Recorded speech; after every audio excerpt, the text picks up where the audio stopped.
Baik, terima kasih. Assalamualaikum warahmatullahi wabarakatuh. Salam sejahtera. Salam warahmatullahi wabarakatuh. Salam sejahtera untuk kita semua. Om Swastiastu, Namo Buddhaya, salam lestari, salam kebajikan, rahayu-rahayu, dan salam sehat untuk kita semua.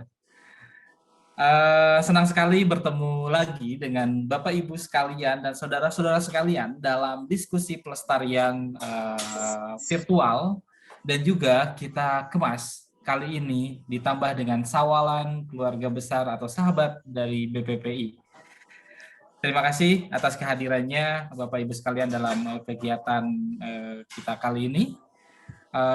Dan saya mungkin mengucapkan terima kasih juga kepada narasumber kita pada sore kali ini. Ada Ibu Popi atau Prof. Inayati yang telah berkenan hadir bersama kita semua.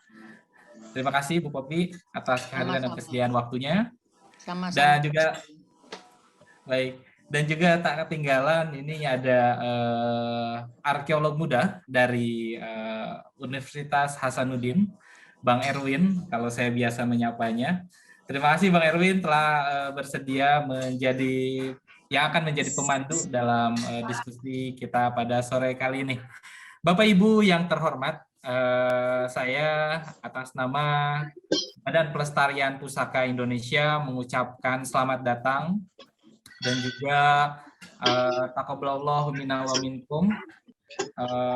Semoga kita dalam menjalankan ibadah puasa atau Ramadan yang lalu diterima oleh Allah Subhanahu wa taala, Tuhan kita semua.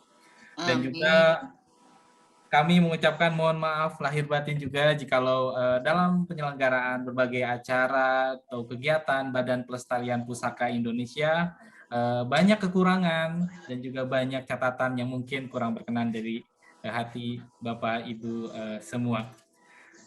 Bapak Ibu sekalian, di sini juga sudah hadir bersama kita Ibu Laretna sebagai Dewan Pimpinan BPPI yang nantinya akan memberikan sambutan kepada kita semua. Selamat datang Ibu. Terima kasih telah meluangkan waktunya untuk kami di sini.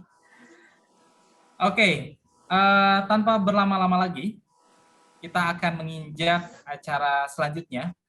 Kami memiliki sebuah video suasana Lebaran dari masa ke masa, dan mungkin ini bisa menjadi nostalgia bagi Bapak Ibu sekalian dan juga pengetahuan baru mungkin bagi kita atau bagi generasi-generasi milenial dan generasi saat ini. Oke, saya akan menampilkan sebuah video terlebih dahulu sebelum kita memulaikan diskusi. Selamat menyaksikan. Setelah berpuasa 1 bulan lamanya, berzakat fitrah menurut perintah agama. Kini kita beridul fitri berbahagia. Mari kita berlebaran bersuka gembira. Berjabatan tangan sambil bermaaf-maafan. Hilang dendam habis merah di hari lebaran. Minal aidin wal faidin.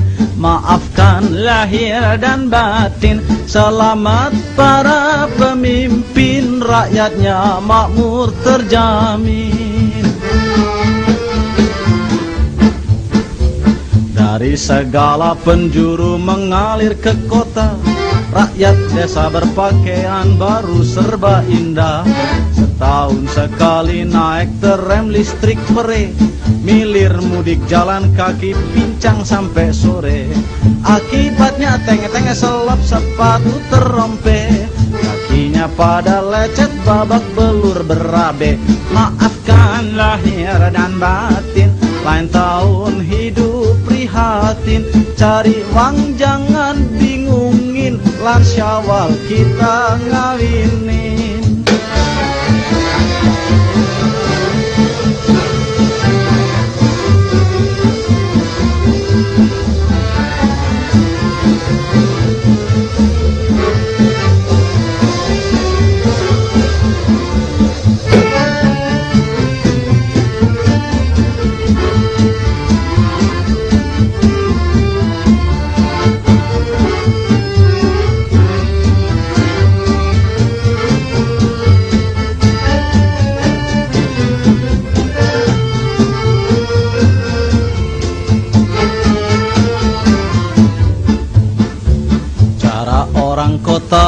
lebaran lain lagi.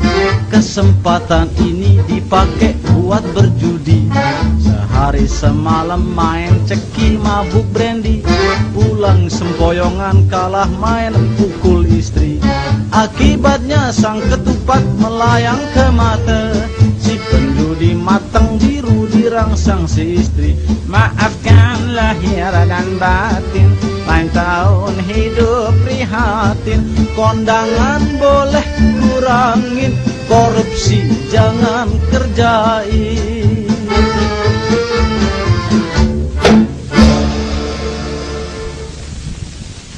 Baru saja kita saksikan sebuah video yang menggambarkan suasana Idul Fitri atau Lebaran di masa dahulu. Sungguh luar biasa melihat sebuah video tersebut. Banyak sekali sebetulnya yang bisa kita lihat dari video tersebut, tidak hanya sebagai ritual lebarannya saja, tapi juga kebudayaan yang dibangun pada saat itu. Baik, Bapak Ibu yang kami hormati, kita akan melanjutkan pada kegiatan selanjutnya.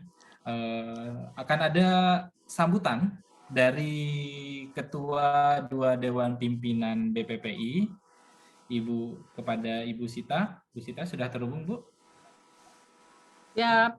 Baik, Ibu mungkin bisa menyapa terlebih dahulu kawan-kawan yang hadir di sini dan juga memberikan sambutan untuk kita semua. Silakan, Ibu. Terima kasih, Mas Hasbi. Ibu, Bapak, rekan-rekan semua, Assalamualaikum warahmatullahi wabarakatuh. Waalaikumsalam warahmatullahi wabarakatuh. Pertama-tama, atas nama Badan Pelestarian Pusaka Indonesia, saya menghaturkan selamat Hari Raya Idul Fitri bagi teman-teman Ibu dan Bapak yang merayakan, dan mohon maaf yang sebesar-besarnya atas berbagai kesalahan, tindak tanduk yang pernah ada. Tak terasa ini sudah tahun yang kedua kita bersyawalan secara virtual ya. Secara virtual karena kondisi kita masih seperti ya saat ini kita semua tahu.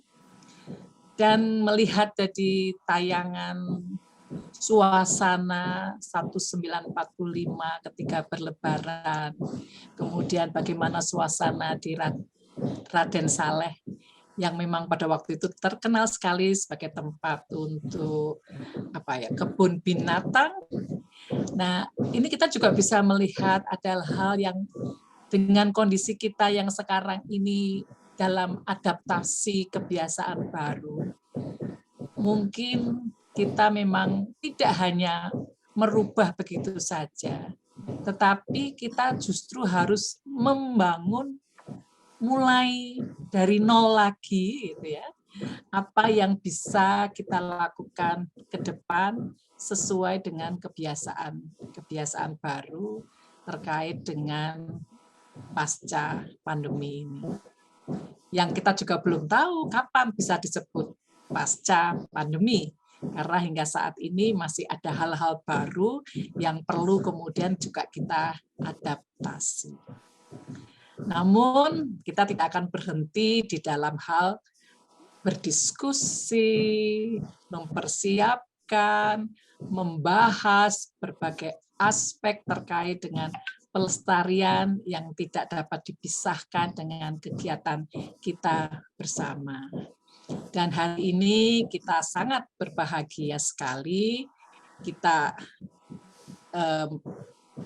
memiliki tokoh yang luar biasa, Profesor Dr. Inayati Adrisyanti Romli, yang hari ini akan menyampaikan presentasi terkait dengan pelestarian situs-situs arkeologi Islam di Nusantara dengan yang terkait dengan kenyataan-kenyataan yang ada, ya, realitanya bagaimana. Jadi ini juga hal yang sangat menarik sekali dengan kenyataan-kenyataan yang juga sekarang ini banyak sekali berkembang. Untuk itu matur nuwun sekali. Saya memanggilnya biasanya Bu Popi atas Sama-sama, Bu. kebiasaannya untuk hadir di sini, yang nanti akan menjadi moderator adalah Mas Erwin Mansur Ugo Saraka dari Universitas Hasanuddin di Makassar. Terima kasih sekali Mas Erwin. Ini memang paduan antara apa ya, ibu dan anak atau opa dan cucu. Tetapi Ya, yang mudah penting ini sekali. Ya. perpaduan antara Indonesia bagian barat dengan Indonesia bagian tengah, dan pasti nanti ada juga teman-teman yang dari Indonesia bagian timur. Indonesia itu memang luar biasa, dan hari ini kita akan membahas Nusantara yang juga sangat luas sekali. Nah, silahkan Ibu dan Bapak, teman-teman semua, mari kita menyimak bersama, dan kita nanti akan berdiskusi bersama-sama. Sekali lagi, matur nuwun, Bu Popi dan Mas Erwin. Wassalamualaikum warahmatullahi wabarakatuh. Saya kembalikan Mas Waalaikumsalam Hasim. warahmatullahi wabarakatuh. Waalaikumsalam warahmatullahi wabarakatuh. Terima kasih Ibu Sita atas sambutannya kepada kita semua. Sambutan yang cukup hangat yang diberikan, dan juga mungkin akan memberikan semangat serta semangat kita kepada diskusi kita kali ini. Oke, Bapak Ibu sekalian, sebelum kita memasuki acara diskusi, kita akan masuk dulu acara halal bihalal. Nah, halal bihalal ini nanti saya mohon izin akan mungkin menunjuk beberapa partisipan di sini untuk bercerita apa kesan Lebaran kedua di era pandemi seperti ini, dan juga mungkin apa yang beda kultur-kultur yang biasa dilakukan di keluarga atau lingkungannya masing-masing. Nah, di halal bihalal ini saya ingin coba untuk berdialog atau berbicara dengan kawan-kawan semua atau Bapak Ibu semua. Mungkin kita akan coba terlebih dahulu dari Bali mungkin ya. Nah, ini kita coba terlebih dahulu, kita sapa ini dari Bali, Pak Rotri. Selamat sore Bapak. Selamat sore Mas Hasbi. Assalamualaikum. Waalaikumsalam warahmatullahi wabarakatuh. Apa kabar Bapak di sana? Alhamdulillah baik semuanya. Sepertinya baik Pak ya. Ini jenggot tadinya masih oh, masih lah. Panjang juga. Masih subur Mas. Masih subur. Iya, masih subur di Bali, masih subur ini. Nampaknya corona nggak mempengaruhi Pak ya, malah menambah nih kayaknya. Bapak, saya ingin bertanya-tanya dong Pak, gimana sih Pak kesannya Lebaran kedua nih di corona? Ya, jadi Lebaran di sini mungkin lebih baik dibanding dengan tahun yang lalu, Mas. Karena tahun yang lalu itu kita kan nggak bisa pergi kemana-mana, kita sholat id nggak bisa gitu, nggak ada tempat yang menyediakan dan dilarang lah oleh adat. Gitu. Tapi tahun ini, alhamdulillah lah, kita sholat id di masjid itu diperbolehkan, tetapi di lapangan terbuka kita nggak boleh. Di lapangan terbuka nggak ada, tetapi di masjid-masjid, jadi kita membuat dipecah lah, jamaahnya dipecah di masjid-masjid itu sehingga kita masih bisa sholat id. Itu satu yang membahagiakan kami semua di sinilah, difasilitasi oleh desa adat ya. Itu yang kedua, ini ya sama saja Mas, kita nggak bisa pergi kemana-mana gitu. Kita pulau di Bali gitu. Mungkin kalau kawan-kawan di Jawa gitu, dari Jakarta ke Surabaya cari jalan tikus nggak lewat Pantura masih bisa lah gitu. Kita nggak bisa Mas, sampai di penyeberangan suruh balik Mas. Gitu. Nggak bisa renang sendiri Pak ya? Iya, nggak bisa. Jadi ya pada akhirnya bahwa orang tua akhirnya kita ngumpul melalui sosial media semua akhirnya. Anak-anak, keluarga, semuanya gitu, sosial media jadinya. Gitu Mas. Baik. Tapi kalau di Bali sendiri Pak, ada nggak sih Pak yang beda? Maksudnya itu tuh kalau dalam artian Lebaran biasa nih, apa sih kultur yang beda, yang biasa, yang tidak ada di tempat lain, mungkin makanannya atau mungkin cara halal bihalalnya, ada nggak Pak? Hampir sama semua sih Mas, hampir sama semua. Cuman beberapa tradisi ketika puasa malah berbeda Mas. Di sini ini ada sate susu Mas. Sate susu Wah. Mas. Jadi susu sapi itu ya Mas ya, dipotong-potong daging susu sapi itu yang khasnya di kampung Jawa Mas. Tempat lain Wah, mungkin nggak ada. sekali kebayang. Jadi istilahnya sate susu nih Mas. Tempat lain nggak ada. Itu tapi pas puasa-puasa itu gitu. Tapi kalau Lebaran ya hampir sama lah gitu. Menu masakan makanannya gitu ya mix antara Bali sama daerah asal masing-masing lah gitu. Itu Mas. Baik, oke. Baik, terima kasih Pak Rotri. Ada yang ingin disampaikan untuk kawan-kawan di sini semua, Pak Rotri, Oh terakhir? iya, terima kasih. Saya selaku pribadi nih ngucapin mohon maaf lahir dan batin. Aku belau mina wa minku, mohon maaf lahir dan batin. Jadi untuk ibu-ibu dan bapak-bapak yang hadir di sini semua, jadi insya Allah kita berharap bahwa corona ini bisa berhenti atau mereda, kita bisa kumpul-kumpul bareng lagi lah nanti gitu. Saya pengen sekali, udah kangen sekali sebenarnya. Tidak melalui pertemuan daring seperti ini gitu. Kadang jenuh juga gitu kita nggak kumpul bareng. Terima kasih. Baik, terima kasih banyak Pak Rotri sudah berkenan diajak ngobrol-ngobrol. Nah, mungkin satu lagi nih saya ajak ngobrol-ngobrol lagi. Tadi dari Bali, kita ke ibu kota Majapahit mungkin ya. Nah, di sini ada Pak Samsuli Akub. Pak Akub, selamat sore.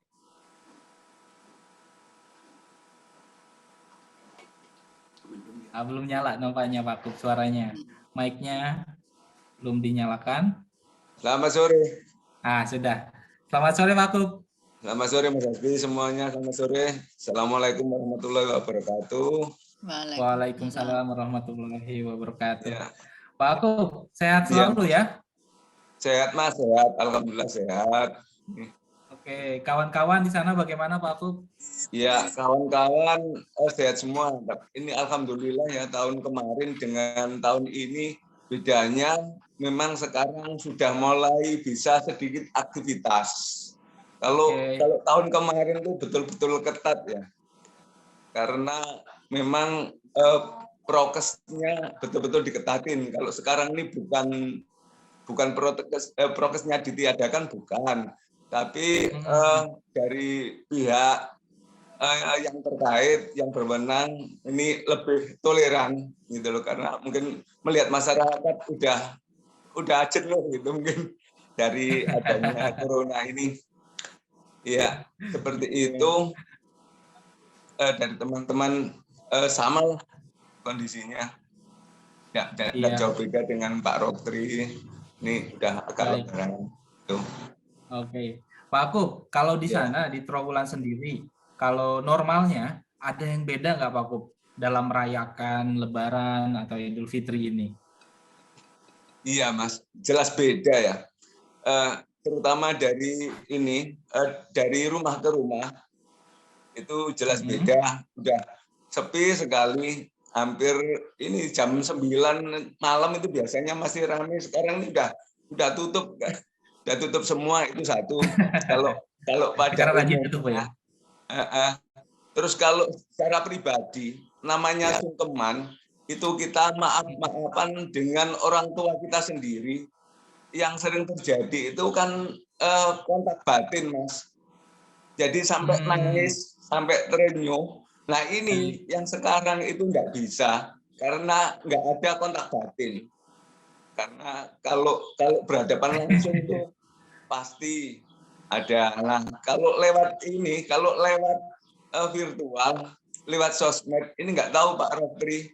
Ini nangisnya ini apakah kontak batin atau merana nggak bisa pulang ini Pak Rotri.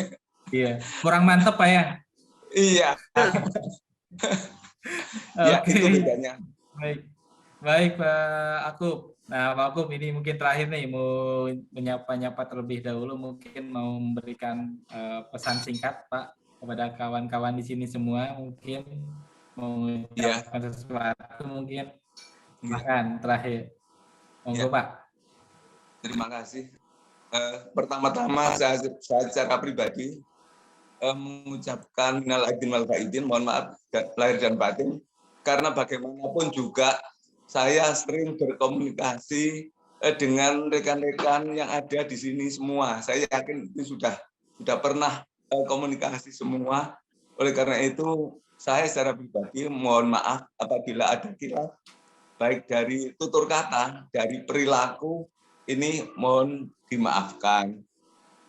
Untuk yang lain mudah-mudahan aja nanti corona cepat bubar sehingga kita yang berada di Trawulan ini karena di tengah-tengah masyarakat supaya cepat bisa melakukan aktivitas seperti sedia kala. Itu aja Mas Rizky.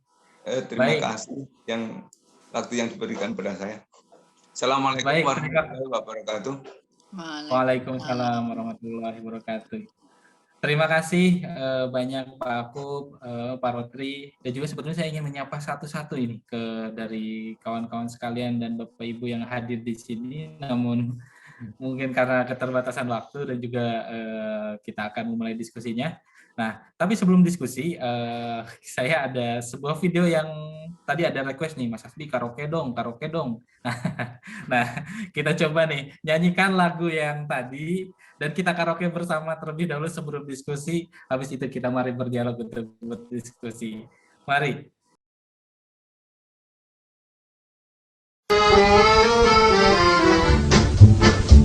Setelah berpuasa 1 bulan lamanya, berzakat fitrah menurut perintah agama. Kini kita beridul fitri berbahagia. Mari kita berlebaran bersuka gembira. Berjabatan tangan sambil bermaaf-maafan. Hilang dendam habis merah di hari lebaran. Minal aidin wal faidin, maafkan lahir dan batin. Selamat para pemimpin, rakyatnya makmur terjamin. Dari segala penjuru mengalir ke kota, rakyat desa berpakaian baru serba indah. Setahun sekali naik terrem listrik pere, milir mudik jalan kaki pincang sampai sore. Akibatnya tenge-tenge selap sepatu terompe, kakinya pada lecet babak belur berabe. Maafkan lahir dan batin, lain tahun hidup prihatin. Cari uang jangan bingungin, lan Syawal kita ngawinin.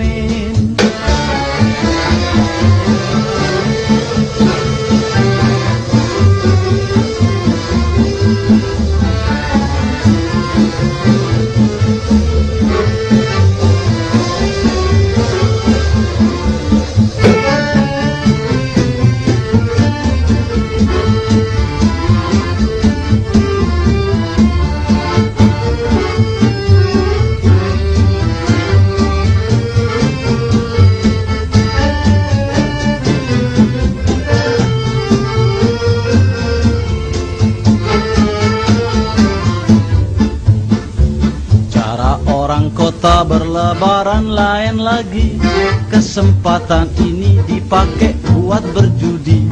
Sehari semalam main ceki mabuk brandy, pulang sempoyongan kalah main pukul istri.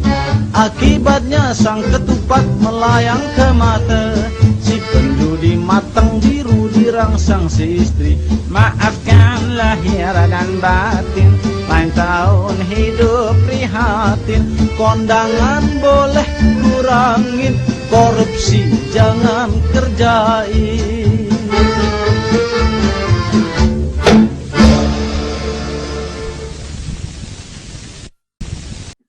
Itu baru saja kita merefreshkan kepala terlebih dahulu dengan menyanyikan bersama. Kita akan masuk ke sesi diskusi. Saya akan mengundang pemandu atau moderator diskusi kita pada sore kali ini.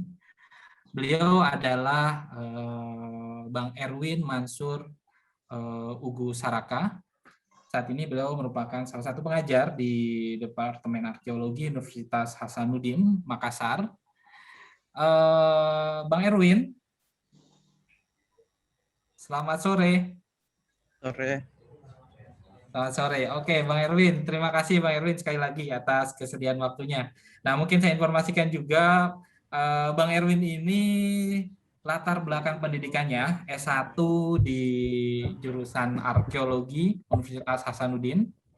Bidang kajiannya yaitu Arkeologi Islam. Dan juga beliau melanjutkan S2 Arkeologi dan Lingkungan di Universidade de Évora, Portugal, kerjasama School of Chemistry Aristotle, University of Thessaloniki, Greece. Nah, ini di Yunani ya, Bang Erwin. Dan juga doktoratnya Doktore Magistre bidang Bioarkeologi and Paleoantropologi, jadi khususnya di bidang penyakit.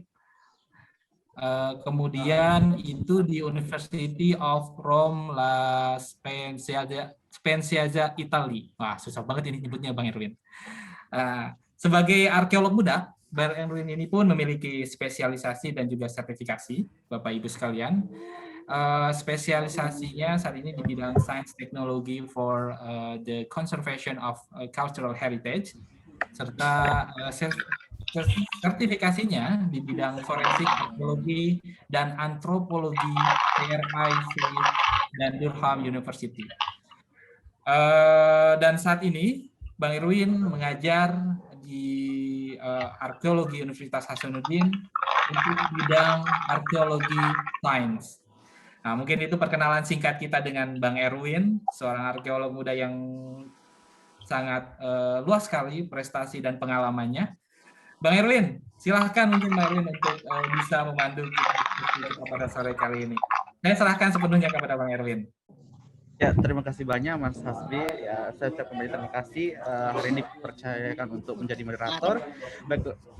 Baiklah, pertama-tama yang kami hormati Ketua Dewan BPPI, terus juga kepada Prof. Inayati Aristianti, kemudian Direktur BPPI Hasbi, kemudian juga para senior arkeolog di sini banyak yang kami kenal, juga junior dan peserta diskusi pada sore hari ini. Mohon maaf sedikit ini di sini karena kami masih di lapangan sementara proses evakuasi. Baiklah, ketika kemarin kami dihubungi Mas Hasbi untuk menjadi moderator, langsung kami iakan. Kenapa? Karena ini salah satu topik yang menarik, apalagi disampaikan bahwa pematerinya Prof. Inayati ini yang kami kenal dengan Bu Popi. Kami masih sempat mengenal beliau ketika kami berkunjung ke UGM tahun 2010 pada saat itu kalau tidak salah, dan saya langsung iakan karena kenapa saat ini satu hal yang perlu juga bahwa peran dari arkeolog yang punya ilmu yang banyak itu harus mentransfer ilmunya ke yang muda. Jadi bukan hanya kita yang muda ini banyak menuntut banyak ilmu, tetapi tentunya ternyata ilmu pengetahuan itu banyak dipengaruhi oleh pengalaman. Dan itu sangat penting bagi yang kita muda-muda saat ini. Baiklah, pada hari ini topik yang kita bahas terkait dengan pelestarian situs-situs arkeologi Islam di Nusantara antara prinsip dan realita. Nah, kemarin saya memang sangat tertarik melihat hal ini karena mungkin bapak-bapak di sini, ibu-ibu, senior dan arkeolog dan pelestari, mungkin saat ini concern untuk pelestarian di Indonesia sangat minim di arkeologi Islam. Kebanyakan mungkin di prasejarah, klasik dan kolonial. Mungkin juga begitu pula di Indonesia Timur seperti itu. Nah, ini menjadi hal yang sangat menarik karena dalam pembabakan sejarah kita, peranan peninggalan arkeologi Islam ini sangat penting dalam merekonstruksi sejarah khususnya pada zaman Islam. Ya, tentunya ini juga bisa menjadi perhatian kita khususnya bidang pelestarian agar generasi kita tetap bisa mengenal dan melihat peninggalan Islam yang tetap terjaga kelestariannya. Ya, mungkin seperti itu sebagai pengantar, dan sebelum kita mulai diskusi hari ini saya akan sedikit membacakan CV dari Prof. Dr. Ya, nama beliau saya kira sebagian besar di sini sudah mengenal beliau. Dan mudah-mudahan ke depan juga beliau ketika masih punya kesempatan, mudah-mudahan bisa dipanggil menjadi pemateri, karena tentu yang muda-muda arkeolog muda sekarang supaya tetap bisa mengenal beliau sebagai salah satu yang punya pengetahuan bisa patut ditransfer. Nah, kami membacakan CV beliau. Nama lengkap beliau adalah Prof. Dr. Inayati Adrisianti M. Romli.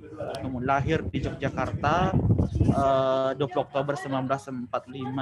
Kemudian beliau menjadi dosen di jurusan Arkeologi Fakultas Ilmu Budaya UGM dari tahun 1975 sampai 2017. Dan makanya itu kami sedikit mengenal beliau dulu, orang-orangnya beliau Bu Kopi ketika kami berkunjung juga ke UGM tahun 2010. Nah, beliau ini beralamat di Sekolah Pasca Sarjana UGM, Jalan Teknika Utara, Pagung, Yogyakarta. Kemudian alamat rumahnya di Jalan Sumatera D34, Perumahan Nogotirto 2, Yogyakarta. Untuk riwayat pendidikan beliau merupakan sarjana arkeologi UGM 1973, kemudian beliau juga mengambil program pendidikan arkeologi di Rijksuniversiteit Leiden tahun 1979 sampai 1980, kemudian terakhir mengambil program doktoral atau S3 di arkeologi Universitas Gadjah Mada tahun 1997. Pengalaman pekerjaan tentu beliau sudah banyak memegang peranan penting di Indonesia. Ya, selain sebagai dosen jurusan arkeologi UGM 1975 sampai 2017, kemudian sekretaris jurusan juga pernah, ketua jurusan 2003 sampai 2010. Kemudian juga beliau adalah wakil pengelola S2 arkeologi UGM tahun 2000 sampai 2004. Kemudian pengelola S2 Arkeologi UGM 2004 sampai 2010, dan juga tentu beliau sebagai reviewer jurnal atau mitra bestari beberapa jurnal arkeologi di Indonesia, yang pasti teman-teman atau bapak-bapak, ibu-ibu, saudara sekalian sering baca, misalnya Berkala Arkeologi, Jurnal Borobudur, Aditya Widya, Amerta tentunya, dan beberapa lagi. Kemudian pengalaman beliau juga sebagai tim ahli cagar budaya, kemudian minat khusus untuk bidang beliau yaitu arkeologi konservasi, arkeologi perkotaan, ada manajemen sumber daya arkeologi, dan tentunya arkeologi Islam. Ya, dan untuk kegiatan dan penelitiannya saya kira sudah sangat banyak, dan bisa kami bacakan satu-satu karena sangat banyak, nanti bisa di search untuk transfer ilmu juga bagi kita semua untuk memahami dan mengambil ilmu dan pengalaman dari beliau. Nah, untuk mempersiapkan waktu sebelum kita mulai, mungkin kami sedikit membacakan tata tertib diskusi kita hari ini. Mungkin ada yang menampilkan tata tertib diskusi kita kali ini. Ya, jadi selama pemaparan berlangsung, peserta dapat mengajukan pertanyaan pada kolom chat Zoom dengan format pagar tanya, kemudian underscore, kemudian nama, kemudian spasi pertanyaan. Jadi pagar tanya, nama, kemudian pertanyaan. Dan bagi peserta yang beruntung dapat bertanya secara langsung nanti di akhir, ketika masih punya waktu bisa bertanya langsung kepada beliau. Nah, itu aturannya. Silakan memberikan pertanyaan maupun dalam proses materi ada pertanyaan langsung di chat. Nah, untuk mengefisienkan waktu, kami persilahkan kepada Prof untuk menyampaikan materinya. Ya, waktu dan tempat kami persilahkan Prof. Silahkan. Terima kasih Pak Erwin Mansur.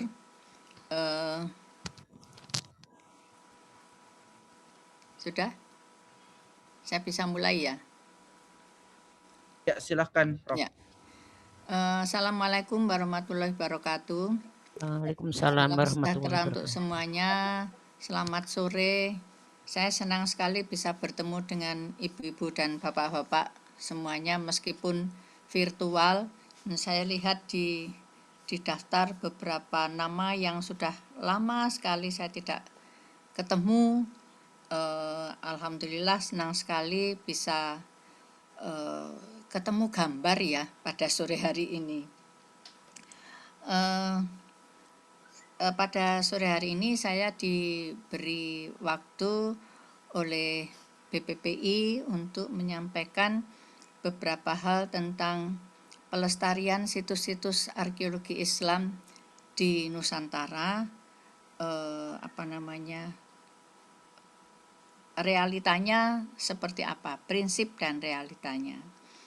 Ini penting sekali menurut saya, bukan karena minat saya diantaranya juga di bidang arkeologi Islam.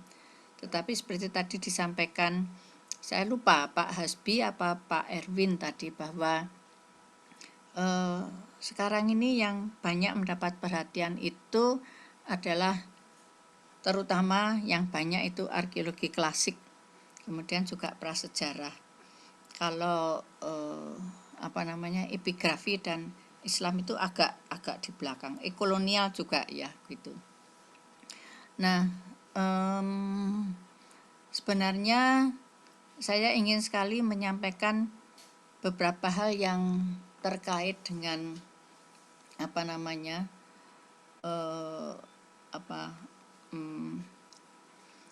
wilayah Indonesia yang luas ini, tetapi karena waktunya cukup sempit bagi saya, maka saya hanya ambil beberapa contoh saja.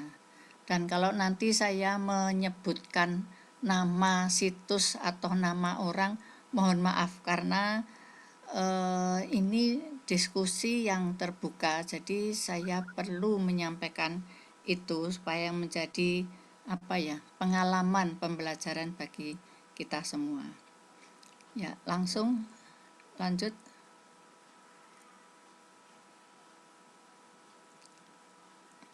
Ya, menurut Undang-Undang RI nomor 11 tahun 2010, cagar budaya itu adalah warisan budaya yang bersifat kebendaan, berupa benda cagar budaya, bangunan cagar budaya, struktur cagar budaya, situs cagar budaya, dan kawasan cagar budaya di darat dan atau di air yang perlu dilestarikan keberadaannya karena memiliki nilai penting bagi sejarah, ilmu pengetahuan, pendidikan, dan seterusnya. Jadi ini menjadi titik tolak kita ya. Lalu kemudian kalau kita berbicara tentang arkeologi Islam, maka di Nusantara, di Indonesia ini sebenarnya tanda-tanda bahwa sudah ada orang Islam di Indonesia itu sudah abad ke-7 itu sudah ada, tetapi kita secara kebendaan, secara artefaktual belum mendapatkan datanya. Kemudian juga ada di Barus, Sumatera, pantai barat Sumatera Utara juga sudah lumayan tua begitu ya. Tetapi saya ingin menyampaikan yang data arkeologi yang sudah diketahui secara umum. Next, lanjut.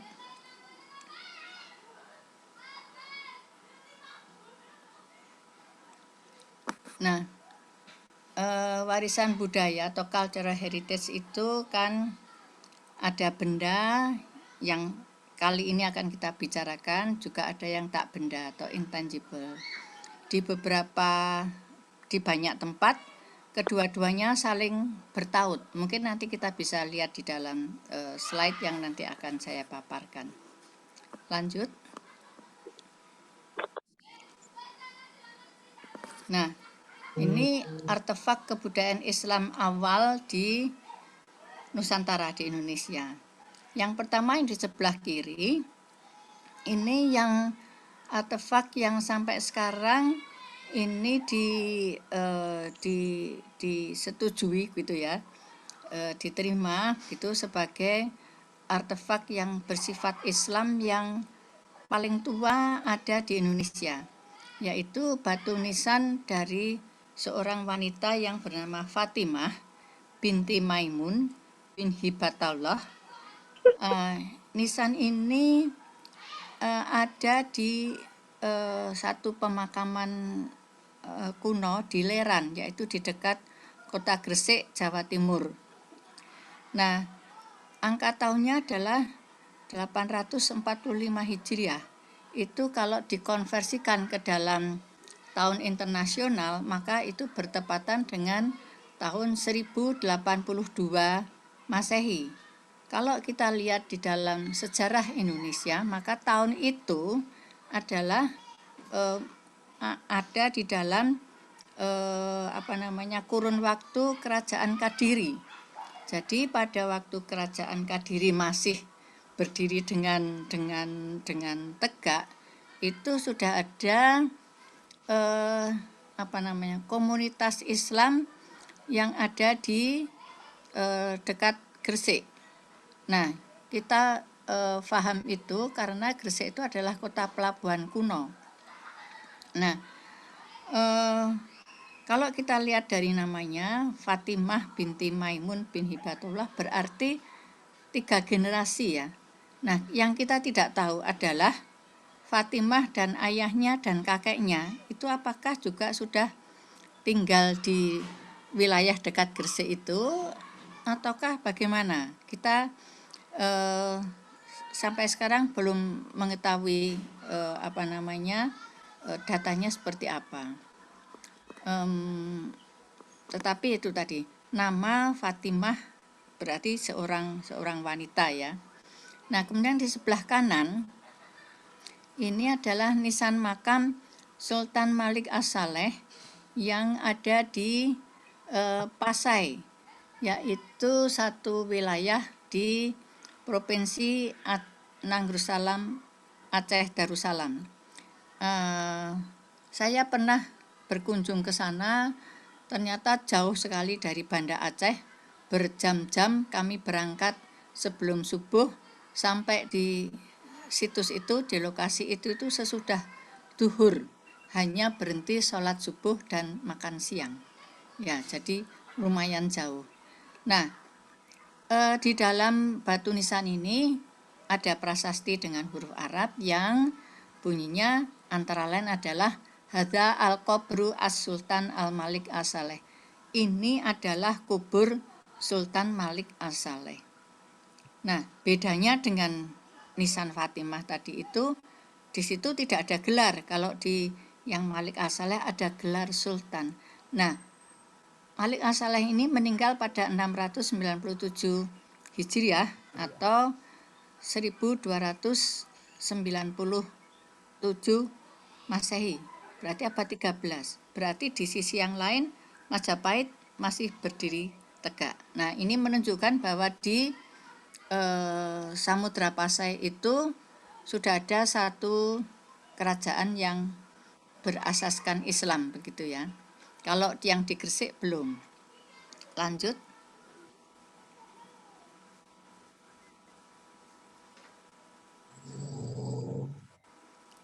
Nah, di Samudra Pasai yang merupakan kerajaan Islam pertama di Nusantara, sudah tidak ada data kebendaan yang lain kecuali nisan makam tadi dan juga mata uang emas yang kecil-kecil gitu. Kita tidak atau belum ya menemukan kediaman Sultan Malik as-Saleh, masjidnya itu seperti apa, di mana, sama sekali belum kita dapatkan bukti-bukti yang memadai. Pada waktu saya dengan beberapa teman berkunjung ke sana, itu sedang Balar Sumatera Utara sedang melakukan ekskavasi untuk mencari jejak-jejak kediaman Sultan, tetapi waktu itu tetap belum mendapatkan. Nah, justru untuk tinggalan dari masa Islam di Indonesia itu justru ada di Jawa, yaitu Masjid Agung Demak. Nah, sebagaimana kita ketahui, Kesultanan Demak itu sesudah Samudra Pasai. Nah, yang juga menarik di sini, di Demak itu kita masih mendapatkan Masjid Agungnya yang berdiri tegak, alun-alunnya juga masih itu di depan Masjid Agung itu, tetapi keratonnya kita sudah tidak dapatkan. Meskipun di sebelah selatan alun-alun itu kami menemukan toponim Sitinggil yang di atasnya itu sekarang sudah berdiri sekolah menengah pertama SMP Negeri 2 di Demak gitu ya. Tapi toponim Sitinggil itu masih kita dapatkan. Nah, berikutnya data yang juga cukup tua adalah Masjid Menoro di Kudus yang menaranya ini tentu semua orang sudah sangat kenal dengan Menara Kudus, dulu malah dipakai sebagai apa namanya ya, simbol bungkus rokok kretek Kudus ya. Nah, ini di Masjid Menara Kudus ini juga ada prasasti yang menceritakan kapan Masjid Kudus itu didirikan. Nah, nanti saya akan kembali ke gambar Masjid Menara di Kudus ini berkaitan dengan prasasti dan keberadaan masjidnya yang asli. Jadi masjid yang kita lihat sekarang yang pakai cat putih dan ada kubah putih itu sudah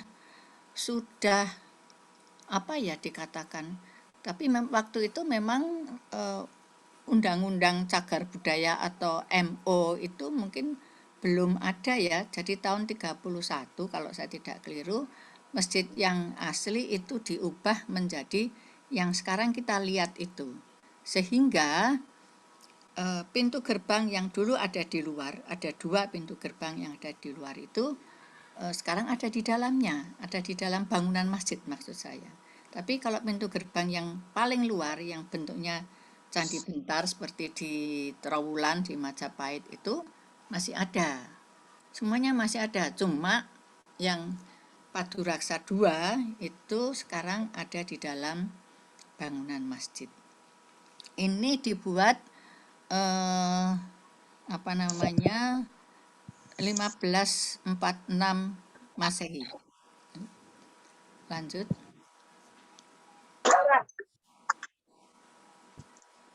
Ya. Ya. Nah, judul apa diskusi kita sore hari ini adalah pelestarian. Nah, di dalam Undang-Undang CB, pelestarian itu disebutkan sebagai upaya dinamis untuk mempertahankan keberadaan cagar budaya dan nilainya dengan cara melindungi, mengembangkan, dan memanfaatkannya. Jadi ada 3 hal, melindungi, mengembangkan, dan memanfaatkannya. Nah, kita lihat nanti apakah cara-cara, ketiga cara itu sudah di dalam realitanya itu sudah dilaksanakan dengan baik atau belum gitu ya. Nanti coba kita lihat bersama-sama. Lanjut. Nah, tujuan utama pelestarian itu adalah melindungi cagar budaya dari kerusakan dan kepunahan di antara tanda kutip. Jangan sampailah punah begitu ya. Pelestarian itu dilakukan dengan cara melakukan intervensi preventif dan remedial sehingga cagar budaya dapat diperpanjang umurnya. Karena kalau tidak dilakukan itu umurnya bisa agak pendek ya. Seperti tadi menara di Kudus itu. Sisi timurnya itu yang selalu terkena oleh sinar matahari itu sudah mulai lapuk batanya. Nah, ini kalau tidak dilakukan intervensi remedial, ya mungkin tidak lama lagi kita akan kehilangan Menara Kudus yang fenomenal itu. Nah, dengan melakukan pelestarian itu, maka cagar budaya dapat terus diteliti, dipamerkan di antara tanda kutip, dan dinikmati oleh masyarakat. Ya, lanjut. Nah, ini saya sampaikan beberapa contoh yang apakah cara ini yang disebut pelestarian. Ini adalah foto Masjid Agung Tuban. Yang di sebelah kiri itu adalah foto lama Masjid Agung Tuban. Di belakang Masjid Agung Tuban ini adalah makam salah satu wali songo, yaitu Sunan Bonang. Tetapi sejak mungkin sekian belas tahun yang lalu, waktu itu mohon maaf, Bupati Tuban itu seorang ibu ya, seorang wanita, saya agak lupa namanya.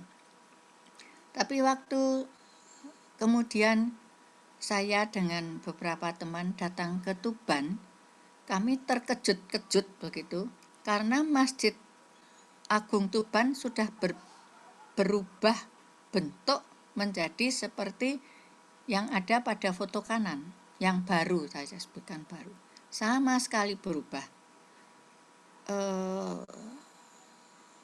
Yang tidak ada yang tahu apa konsep yang melatar belakanginya dan mengapa diubah. Itu waktu kami bertanya-tanya tidak ada orang yang tahu kecuali Pemkab pada waktu itu. Tetapi Pemkab juga tidak menjawab dengan pasti begitu, sehingga loh, bagaimana ini pelestariannya gitu kan. Ya, kalau orang Indonesia itu selalu mengatakan oh masih untung. Kalau orang Jawa juga untungnya gitu, tujune, untungnya ada foto yang bangunan yang lama. Kalau nggak ada, kita kehilangan jejak sama sekali. Lanjut. Nah, ini yang tadi saya sebutkan. Cungkup makam Sunan Bonang yang berada di belakang Masjid Agung Tuban tadi. Yang sebelah kiri sekali lagi ini adalah foto cungkup yang lama, ya, sirap atapnya sirap dan sebagainya. Ada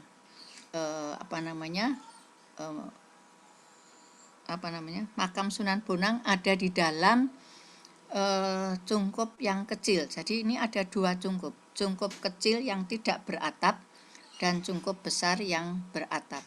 Makam-makam yang lain ada di luar. Nah, beberapa tahun yang lalu waktu saya juga ke sana melihat ada perubahan yang signifikan. Ini terlihat pada foto yang kanan. Di atas cungkup yang besar itu ada lagi cungkup yang super besar. Ya. Kemudian yang putih-putih di atas atap cungkup itu AC. Nah, kami waktu itu bertanya-tanya, AC-nya ini untuk meng-AC-ni siapa gitu ya. Karena ini kan ruang terbuka. Peziarah itu kan tidak memerlukan AC dan peziarah itu tidak bisa masuk ke dalam cungkup yang kecil karena memang kecil gitu ya. Orang tidak hanya bisa 1-2 orang yang masuk ke situ, padahal yang berziarah banyak sekali. Selain ada cungkup super besar itu, kemudian juga menjadi pertanyaan di sini yang hadir kan ada beberapa teman arsitek ya. Itu kalau mesin AC itu diletakkan di situ itu bagaimana ya? Ini kan menjadi pertanyaan. Demikian juga tiang-tiang penyangga kalau dibandingkan dengan foto yang lama ini kan sudah berubah sama sekali. Padahal dari sisi yang lain beberapa tahun sebelum ini terjadi, saya dengan beberapa teman itu tergabung di dalam tim sekarang namanya Direktorat Pelindungan Kebudayaan ya. Kalau dulu namanya masih Direktorat PCBM, Pelindungan Cagar Budaya dan Museum. Nah, tim itu bertugas untuk membuat ini interdisipliner ya. Jadi di situ bukan hanya arkeolog tetapi ada juga arsitek dan lain-lain gitu untuk membuat rencana bagaimana untuk pelindungan terhadap makam Sunan Bonang. Tetapi itu tidak atau belum dilaksanakan, saya tidak tahu. Tiba-tiba muncullah apa yang kita lihat pada foto ini. Dan kabar-kabarnya ini diinisiasi oleh seorang pembesar juga gitu. Nah, terus kami kan jadi bertanya, lah apa gunanya kita membuat perencanaan itu gitu ya. Kalau kemudian tanpa babi bu, tanpa berkata apa-apa muncullah yang seperti ini. Nah, ini realita gitu ya. Lanjut.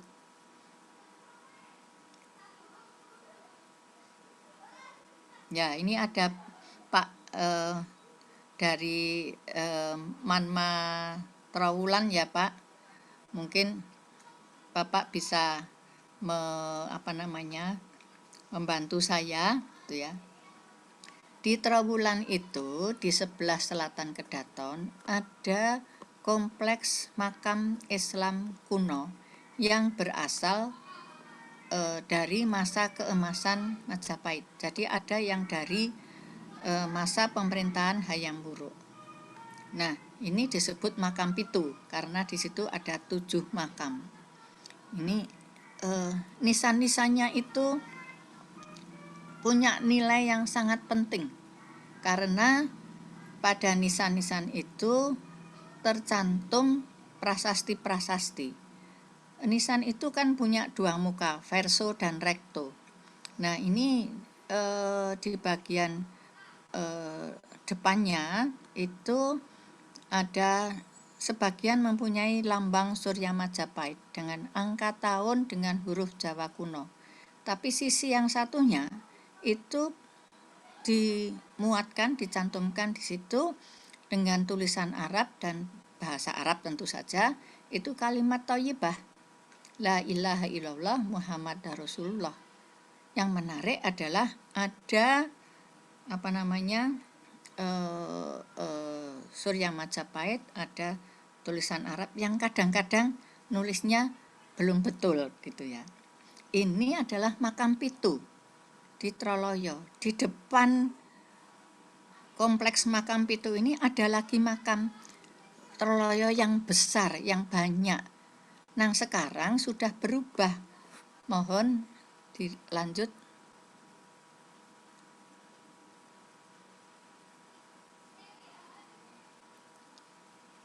Next. Ya. Ini interior makam Troloyo kini. Jadi itu sudah dinaungi oleh bangunan yang besarnya hampir sebesar, kalau teman-teman dari UGM tahu Geraha Sabha Pramana, ya kira-kira sebesar itu, dan makam-makam kuno itu ada di dalamnya. Ya, sekarang berada di dalam dengan lantai keramik dan sebagainya yang berkilat dan menjadi objek wisata ziarah yang ramai. Jadi sebelum COVID itu ada paket wisata ziarah Wali Songo plus. Plusnya itu antara lain adalah Troloyo ini. Waktu bangunan itu sedang dalam proses pembangunan, saya kebetulan datang ke sana dengan mahasiswa. Saya hampir pingsan melihat itu karena terjadi perubahan yang sangat signifikan. Mohon maaf ini, di Troloyo yang itu ada di selatan Trowulan. Nah, pertanyaan kami adalah bagaimana ini bisa terjadi? Ternyata di belakang itu juga ada seseorang yang punya pengaruh besar di Republik ini, gitu ya. Nah, kemudian sekarang kalau kita para peneliti, para mahasiswa mau ke situ, kita bahasa Jawanya ewoh. Ewoh itu apa ya bahasa Indonesianya? Sungkan ya. Karena kalau mau melihat makam-makam itu, lihat prasastinya seperti apa dan sebagainya, kita mencoba membaca, sungkan, ewoh, karena di situ sudah ada banyak peziarah. Kita kan itu tadi sungkan ya. Maaf ya Pak, Bu, saya mau baca prasastinya, kita buka kain penutupnya. Kan kita bisa dipandang ini orang apa sih, kan begitu. Nah, lebih lagi nanti Pak siapa tadi yang dari Trowulan, itu kan ada kanal Trowulan yang ditimbun ya untuk menjadi tempat parkir bis. Aduh. Ya udah, lanjut, Man.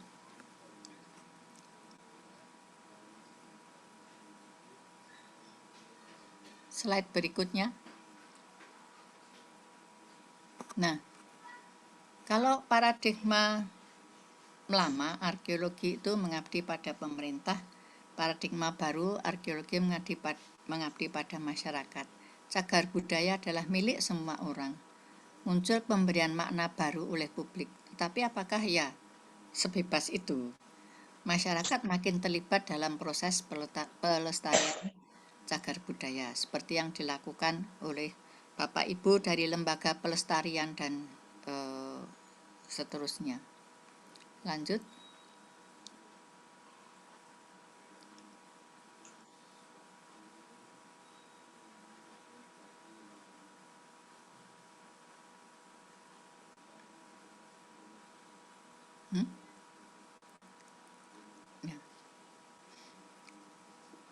Nah, di dalam Undang-Undang Nomor 11 tentang Cagar Budaya, pengelolaan cagar budaya itu memberi wewenang yang lebih besar bagi pemerintah provinsi, kabupaten, dan kota. Pemanfaatan cagar budaya itu untuk kepentingan sebesar-besarnya kesejahteraan rakyat. Ya, itu. Tetapi kita harus kawal itu ya. Lanjut.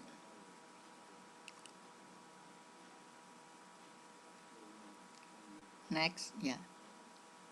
Nah, sebelum saya cerita ini, mohon maaf sekali, sebetulnya saya ingin menyampaikan beberapa pengalaman saya dari Aceh sampai Sulawesi dan seterusnya, Sumbawa, tetapi data belum sempat saya tampilkan banyak di sini ya. Jadi saya mohon maaf nih Pak Erwin, mungkin nanti Pak Erwin bisa membantu saya. Ini saya lebih banyak menampilkan yang ada di Pulau Jawa. Nah, ini satu hal yang mempunyai nilai lebih gitu ya. Ini Cungkup makam Sunan Kudus yang tadi ada masjid menoronya di Kudus. Yang di sebelah kiri itu cungkup makamnya yang sesungguhnya gitu ya. Jadi dari semula memang ada cungkup kecil yang di sebelah kiri itu yang penuh dengan ukir-ukiran gitu, yang bagus sekali gitu. Yang ini memang sedang dibersihkan. Jadi setiap tahun sekali itu ada acara buka luwur. Luwur itu adalah dalam bahasa Jawa itu selubung. Jadi ada kelambu gitu ya yang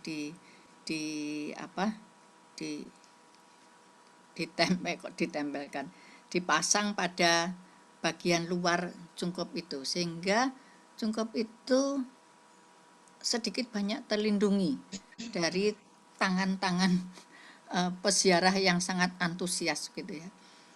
Di sini tidak ada penggantian apapun gitu ya.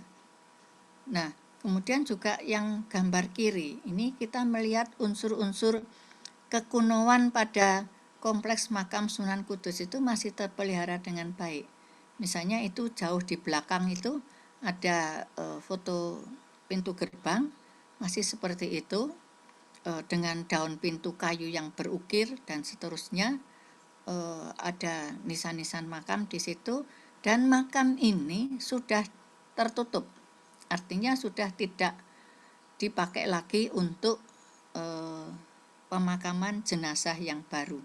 Jadi yang ada di sini semuanya adalah pemakaman kuno dan lama. Lama itu maksud saya tidak terlalu kuno, tetapi juga sudah 50 tahun lebih.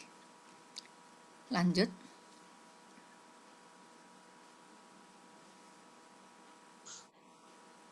Nah, ini juga satu kompleks pemakaman yang juga terawat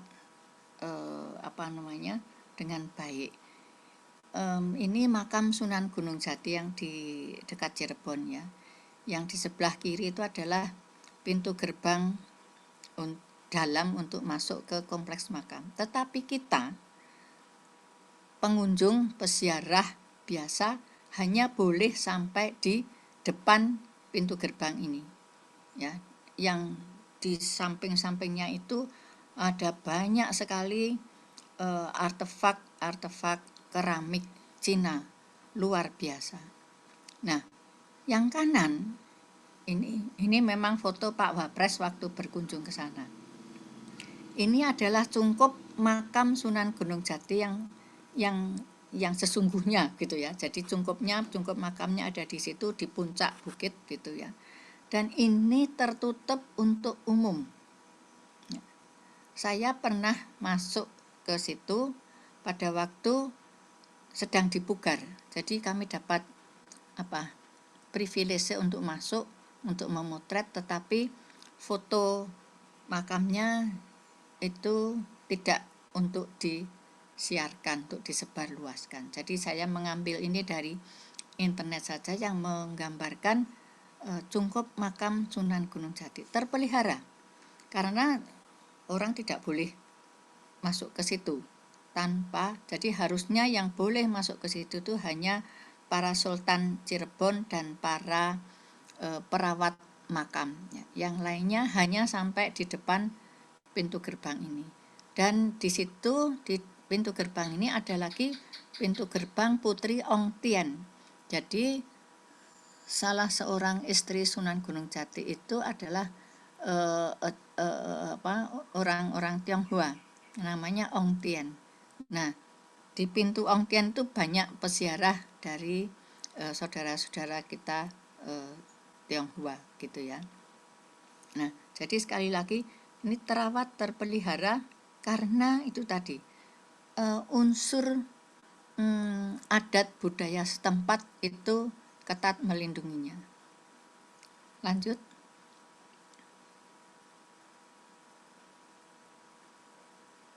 Nah, ini di makam Imogiri, makam raja-raja Mataram, Yogyakarta, Surakarta.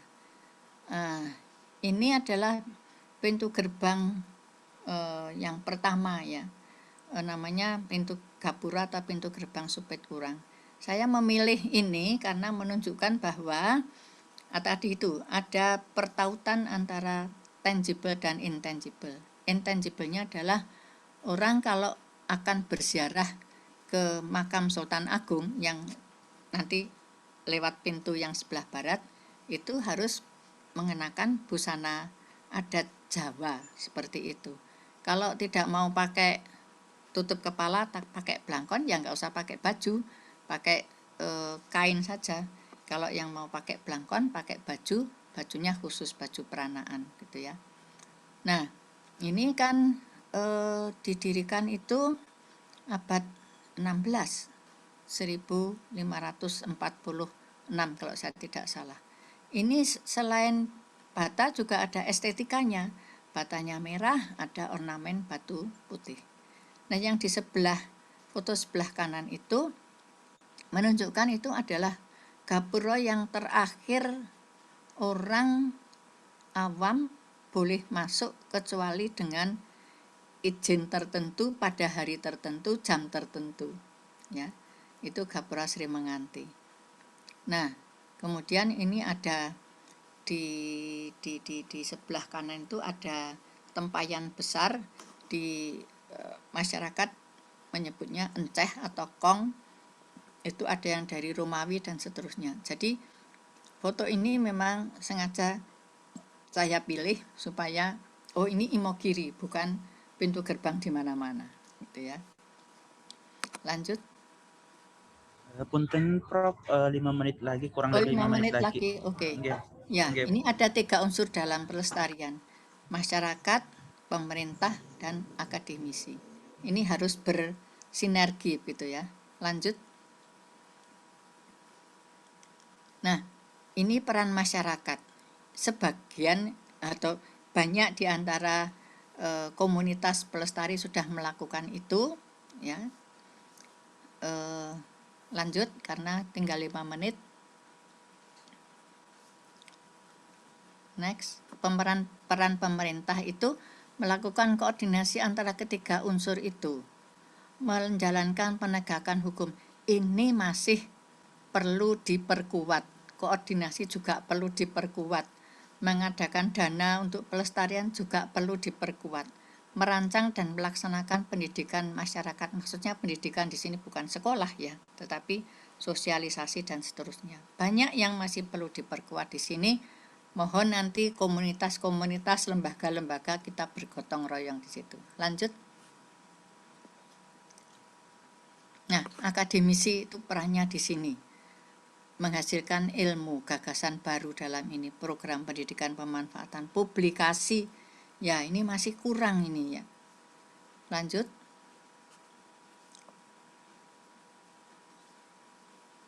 Tantangan masa kini dan nanti.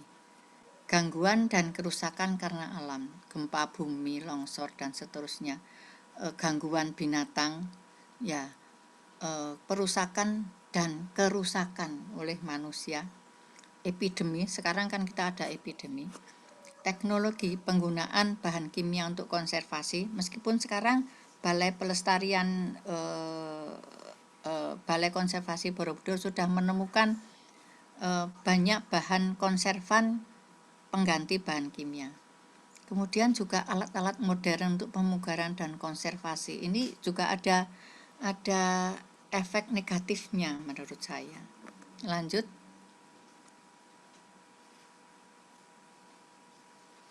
Nah, ini bagaimana sosialisasi protokol kesehatan. Nah, ini ada pada para pemangku, para pengelola. Dulu Direktorat PCBM, masih sebelum itu DSP, itu punya inisiatif untuk mengumpulkan para pengelola dan pemangku makam-makam kuno. Waktu itu bukan hanya di Jawa, juga ada yang dari Sulawesi, yang saya juga diundang waktu itu. Tetapi kok ini tidak berlanjut sebagaimana yang kita harapkan. Ada beberapa masih mengikuti itu, tetapi banyak yang tidak. Mungkin ini perlu ditingkatkan lagi. Ya, lanjut.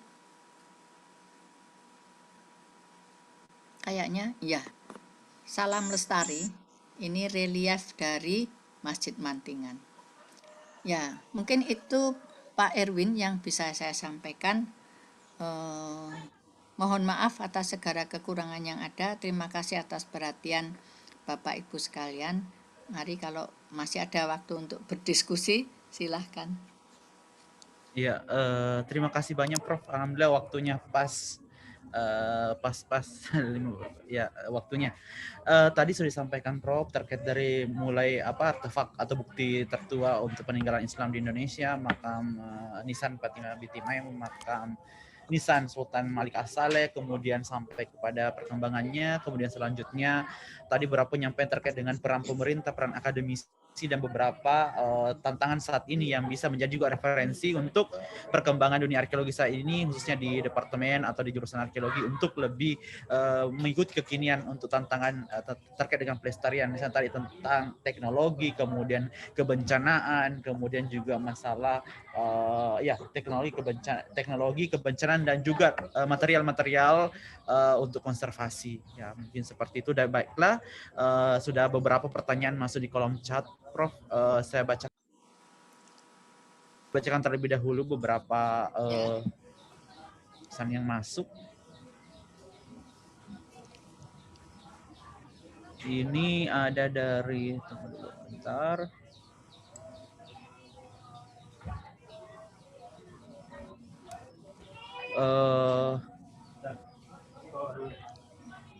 Ini dari Anastasia Melati. Tadi pertanyaan terkait dengan boleh menanyakan apa arti bunyi tulisan Arab tersebut. Mungkin ini terkait dengan nisan-nisan awal, tetapi saya pikir tadi sudah dijelaskan untuk nisan Sultan Malikus Saleh, itu sudah dijelaskan isinya. Mungkin tambahan sedikit Prof terkait dengan isi tulisan Arab yang ada di nisan Fatimah binti Maimun. Isi generalnya tentang apa? Ya, mungkin untuk pertama.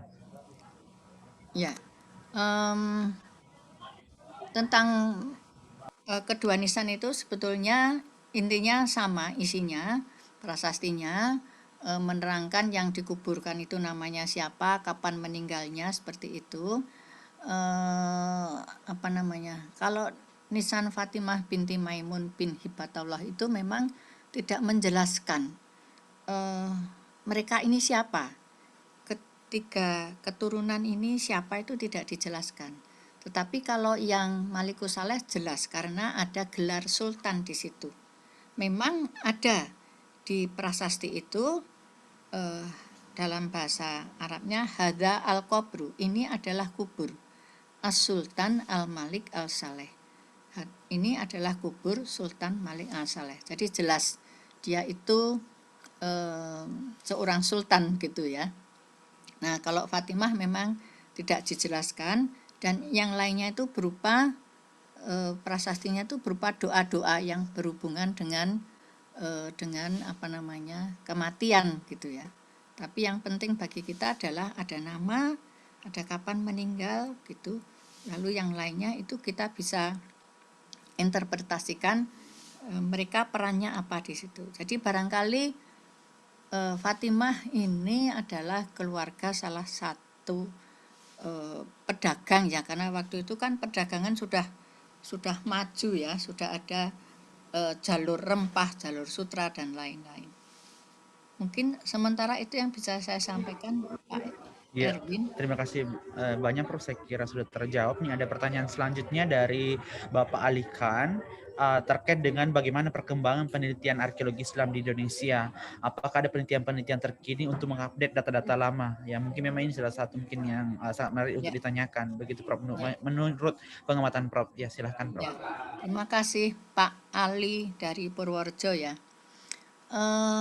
Ada banyak penelitian-penelitian tentang arkeologi Islam di Indonesia ya. Cuma sayangnya beberapa tahun yang lalu terbitan dari instansi pemerintah itu kan ada tulisannya dilarang diperjualbelikan, itu masalahnya. Tetapi sekarang sejak ini akhir-akhir terutama sejak COVID ini itu beberapa sudah diunggah ya, sehingga umum bisa mendownload itu, membaca itu di dalam di dalam website lembaga-lembaga itu. Kalau dulu memang kendalanya adalah itu tidak diperjualbelikan. Bahkan misalnya buku sejarah ya Pak Erwin, yang IDAS Indonesia dalam Arus Sejarah, atau ya itu yang paling baru kan. Lalu ada yang sejarah kebudayaan Islam dan lain-lain. Semuanya diterbitkan dengan dana dari pemerintah, APBD, APBN. Itu kendalanya adalah itu tadi tidak boleh diperjualbelikan. Nah, sehingga saya juga pernah bertanya lah, kalau begini ini lalu masyarakat umum bisa mengetahui ada penelitian-penelitian yang paling baru bagaimana gitu.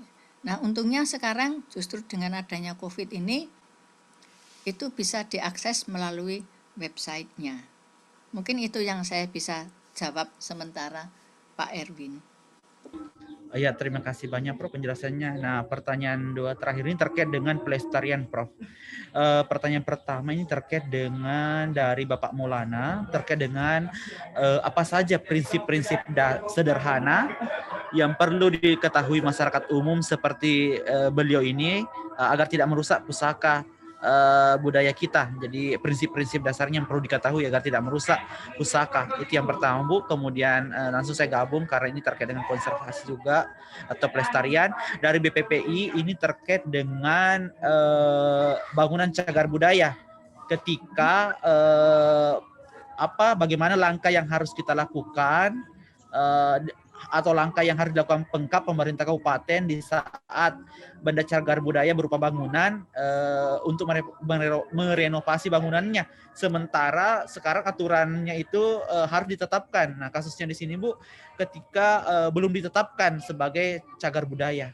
Ya, mungkin itu udah pertanyaan. Ya, saya jawab dari yang belakangan dulu ya, yang belum ditetapkan ya. Memang sekarang kan di dalam undang-undang itu memang harus ditetapkan dulu gitu ya. Tetapi kalau belum ditetapkan kan tidak berarti itu kemudian boleh dibengkalaikan gitu ya.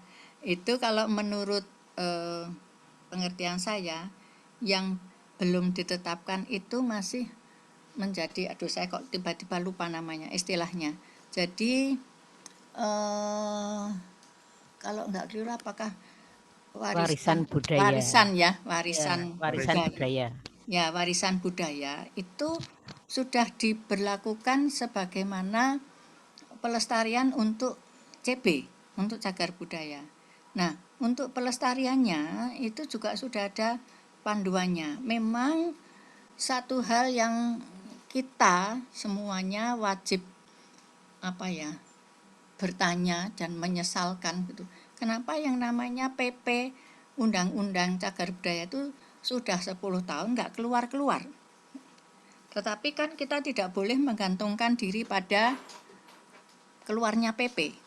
Nah, sekarang untuk pelestarian itu ada 4 prinsip, tadi Bapak ya yang bertanya ya, 4 prinsip keaslian yang perlu diperhatikan ya, dianut gitu ya. 4 prinsip asli itu adalah kelestarian bahan, kelestarian keaslian bahan, teknologi, kemudian tata letak, lalu yang satunya ada 4 itu bisa dibaca di dalam undang-undang CB itu kan sekarang juga bisa di download di ini ya. Sebentar, prinsip keaslian ada di sini, ada 4 yang harus diperhatikan, yaitu pelestarian cagar budaya bertujuan untuk itu. Nah, ada keberlanjutan dan seterusnya. Bentar. Ada salah satu pasal di situ yang menunjukkan prinsip keaslian itu.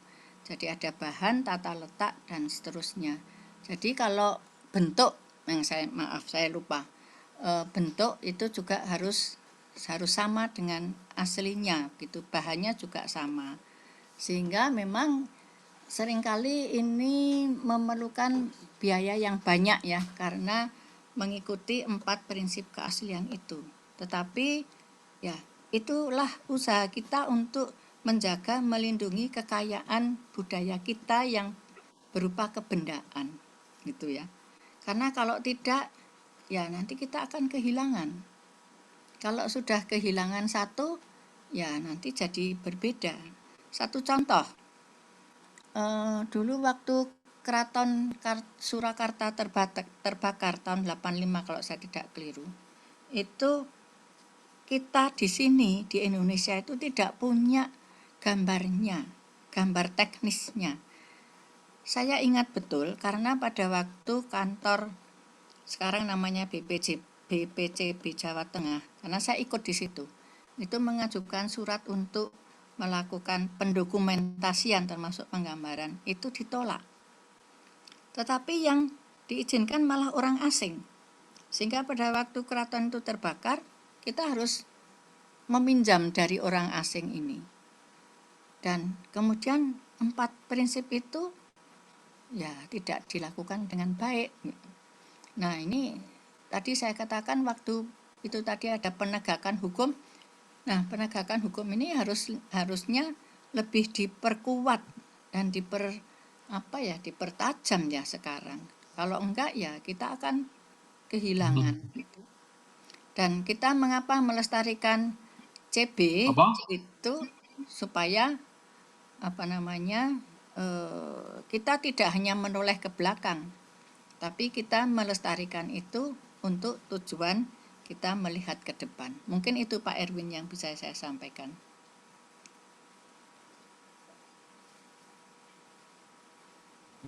Terima kasih banyak di budaya kita.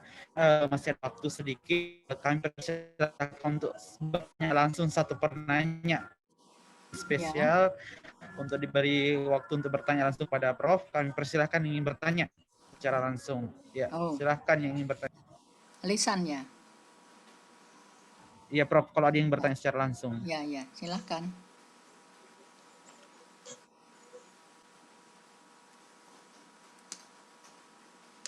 Atau sudah tidak ada, mungkin sudah Jelas. Nah, karena waktu juga sudah mencapai jam 17 di WIB dan Wita sudah 18. Sebelum mungkin kita tutup, ada mungkin closing statement Prof untuk memotivasi buat arkeolog muda maupun budayawan maupun masyarakat umum, khususnya bagaimana melestarikan kebudayaan kita khususnya dalam peninggalan arkeologi Islam. Silahkan Prof. Ya, terima kasih Pak Erwin.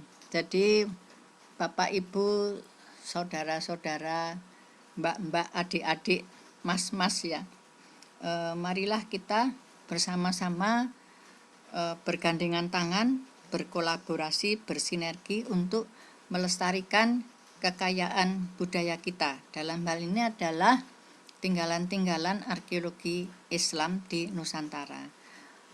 Mohon jangan terikat pada kata Islam di situ. Ini tidak merujuk kepada kemudian ajaran agama Islam ya dalam hal ini. Meskipun ajaran agama itu juga melatar belakangi terbentuknya budaya, gitu ya. Tetapi yang perlu saya sampaikan di dalam arkeologi di Indonesia yang disebut sebagai tinggalan arkeologi Islam itu bukan hanya masjid, makam, tetapi juga yang berupa tata kota, ya, berupa relief seperti yang tadi saya cantumkan di akhir presentasi saya, peralatan rumah tangga dan sebagainya yang berasal dari masa-masa itu sebelum orang-orang Eropa mencengkeramkan kita pada sebagai koloni mereka, gitu ya. Jadi ada banyak yang kita bisa lakukan di situ, tidak hanya yang terkait dengan latar belakang agama Islam dalam hal ini, tetapi juga yang masuk di dalam kurun waktu itu, gitu ya. Tadi sudah saya sampaikan yang Fatimah binti Maimun itu masih dalam masa Kediri, tetapi sudah ada tinggalan Islam di situ. Ya, kita harus ingat juga bahwa masa prasejarah, masa klasik, masa Islam, kemudian kolonial dan seterusnya itu kan tidak seperti kita mengiris kue, ya, lurus gitu ya. Ada kapan Islam masuk di Sulawesi Selatan kan lebih belakangan daripada di Aceh seperti itu. Jadi marilah kita bersama-sama berupaya sekuat tenaga untuk melestarikan, artinya itu tadi melindungi, memanfaatkan dan mengembangkan. Mungkin itu yang bisa saya sampaikan Pak Erwin. Terima kasih atas perhatian. Ya, terima kasih. Mohon maaf atas kekurangan yang ada. Kami ucapkan terima kasih yang tak terhingga untuk Prof, untuk materinya hari ini. Semoga kedepannya masih punya waktu dan kesempatan memberikan materi kepada kami semua, membagi ilmu dan pengalamannya terkait dengan masalah pelestarian cagar budaya.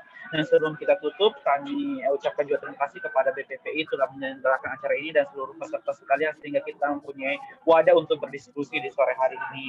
Ya, sebelum kita tutup, ada kalimat yang kami sampaikan, kalimat menarik bahwa tidak butuh senjata dan peperangan untuk menghancurkan sebuah peradaban bangsa, tetapi cukup menjauhkan mereka dari akar budayanya, maka hancurlah bangsa itu. Nah, itu kata-kata terakhir, semoga itu menjadi pengingat kita untuk melestarikan budaya kita. Nah, kami tutup. Assalamualaikum warahmatullahi wabarakatuh. Dan kami kembalikan kepada Mas Hasbi. Silahkan. Baik, terima kasih banyak Prof. Inayati dan Bang Erwin atas diskusinya yang cukup padat. Nah, memberikan pencerahan kepada kita semua banyak hal-hal yang mungkin kita tidak sadar akan perubahan-perubahan yang terjadi pada situs-situs arkeologi Islam di sekitar kita. Dan juga bagaimana kita harus bersikap terhadap perubahan-perubahan tersebut. Juga yang pasti, kita harus kawal terus kelestarian pusaka Indonesia. Kalau bukan kita, siapa lagi? Dan kalau bukan generasi kita, ya generasi mana lagi? Kayak gitu.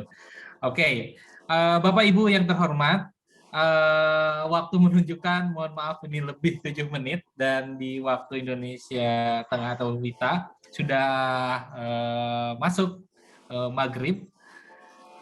Di akhir acara kali ini mungkin saya akan memberikan beberapa informasi. Yang pertama mengenai BPPI Niaga.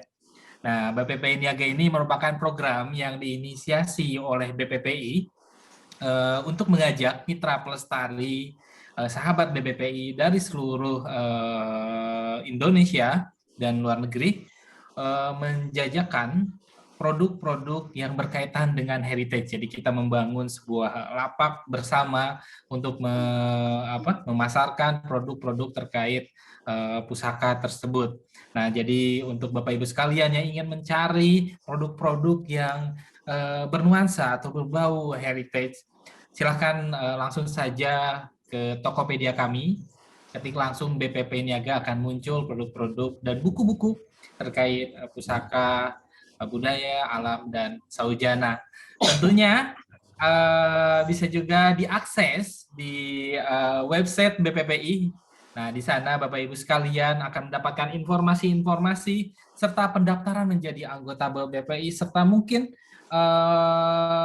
Bapak Ibu memiliki rezeki lebih dapat melakukan donasi untuk kelestarian pusaka Indonesia. Serta informasi-informasi lainnya kami selalu update setiap harinya di media dan laman YouTube kami, yaitu di BPPI Heritage dan Instagram di Indonesian Heritage Trust. Jadi jangan sampai kelewatan informasi-informasi terkini terkait pusaka Indonesia. Mari bergandeng tangan bersama, kita kawal terus pelestarian pusaka Indonesia. Dan akhirnya atas nama Badan Pelestarian Pusaka Indonesia, sekali lagi kami ucapkan terima kasih kepada semua pihak yang terlibat dalam acara diskusi pelestarian virtual kali ini, dan juga kami mengucapkan mohon maaf sebesar-besarnya jikalau ada kesalahan dalam penampilan atau mungkin penyajian dalam diskusi kita kali ini. Kita akan bertemu lagi dalam diskusi pelestarian BPPI di bulan Juni. Jadi jangan sampai kelewatan. Silakan follow, subscribe, dan juga like, komen di media sosial kami. Terima kasih atas waktunya. Saya M. Hasbiansyah Julfahri. Assalamualaikum warahmatullahi wabarakatuh. Salam lestari, selamat sore, dan salam sehat selalu.